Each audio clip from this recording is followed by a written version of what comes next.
Assalamu alaikum Müslüman doğanlar, hemmelerinize salamlar, saygılar olsun. Hemme Müslüman doğanlar sağmayın, aramayın. Birlence Türkmen dostlarım, Türkmen doğanlarım, Türkmen kardeşlerim, arkadaşlarım. Sizler bir fikir edinler. Bugün Afganistan'da Türkmen halkımızdan köp izah aldık. Şu rakamın izah almak bizlere yaxşılardır. Bizler bu sancıqların nasıl olsak, Oğuzhan evladı olsak, şonun nasılından olsak, bizlerde bir tarih vardı. Kança yıllık tarihlerimiz var. Bizler köşe edelim Türkmen doğanlarım. Olar ki cümle Müslüman doğanlarımız birbirlerimize her kança hemkarlık edip durmak gerek. Doğan bolup. Hemme Müslümanlar. Son ki bu Türkmen halkımıza kança ikilikler ettiler, hıyanatlar ettiler. Bana görünüptü açana. Günü elimle tutmak olmaz. Ayık aynı yani belli oldu.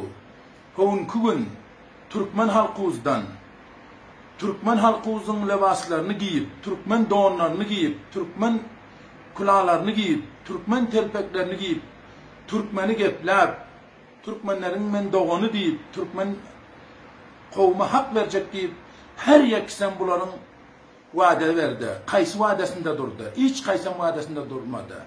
Doğanlarım hiç vakt korkman, korkağa ne nuks ne peyda deyiptir. Lekin korkman. Bu Allah Teala'nın beren canın kaçan ki Allah Teala bu ay günün şogun ki dolsa şogun ölmek. Olam Allah Teala taraftan emir olsa. Şunçalık köşedinler şu gün Afganistan'da Türkmenlerden namayında hiç mi gitmedi? Şuna fikir edinler. Hemmesi Türkmen halkımızına hıyanet etti.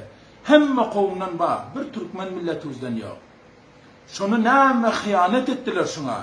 Nâme çiğnimsin yatıyorsunuz o Türkmenin iyisi. Men deyip görenler. O Türkmenin yaşırları. Türkmenin önüne düşüp men Türkmenin iyisi deyip her kayısılarınız, her hizbin yanına, her rehberin yanına, her ketlerin yanına vardınızlar. Çünkü nâme için aram yatıyorsunuzlar.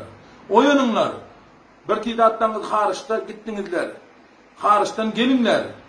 Şimdi şu gün Türkmenin iyisi diyen adamlar niye de şu gün? Gelinler. Hiç korkmanlar. Bu Türkmenlik için hem isen ses çıkarıyorum. Bu şirin canı o zalim nefer verecek amada.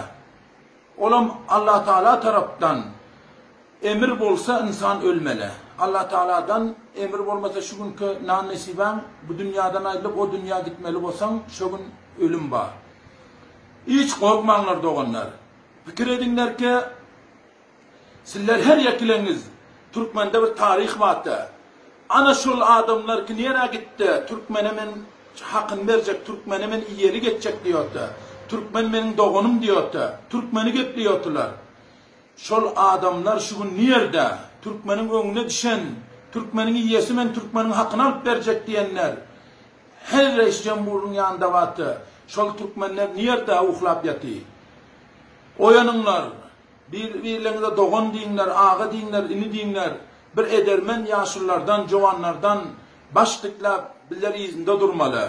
Her yerde olsanızlar Türkmen milletime, Türkmen doğanlarıma, haişana, bradarana hayiş ediyorum ki her yakilenize sedalarınızı çıkarınlar, birleşip hemmeleriniz muzahire etmeli olsa muzahire edelim, her oyun oynamalı olsa oynamalı. Burada can vermeli, Türkmenlik için bu şirin canımı o zalim nefer ilan ediyorum, çıkaracak, canım verecek.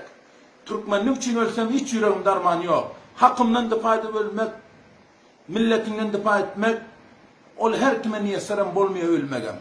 Milletin için ses çıkarıp, milletin hakkını dileme için ölsen. Hemmeleriniz ses çıkarın doğanlarım. Şöyle yatmanlar.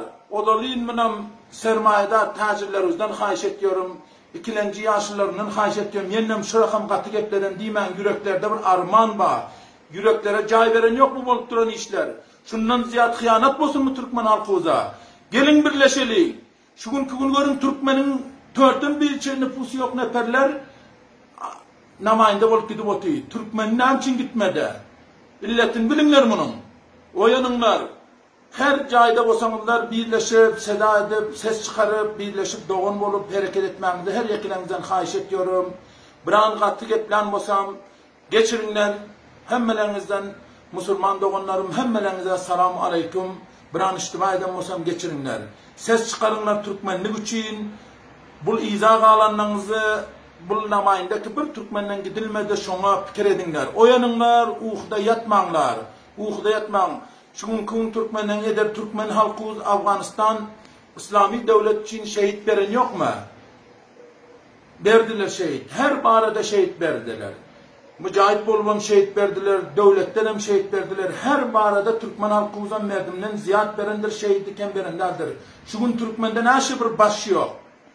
Şonuň üçin bir baş diklaliň, her ekilerimiz bir ağı diýip bileleşip hareket edeliň. Sag bolunlar, assalamu aleykum doganlar.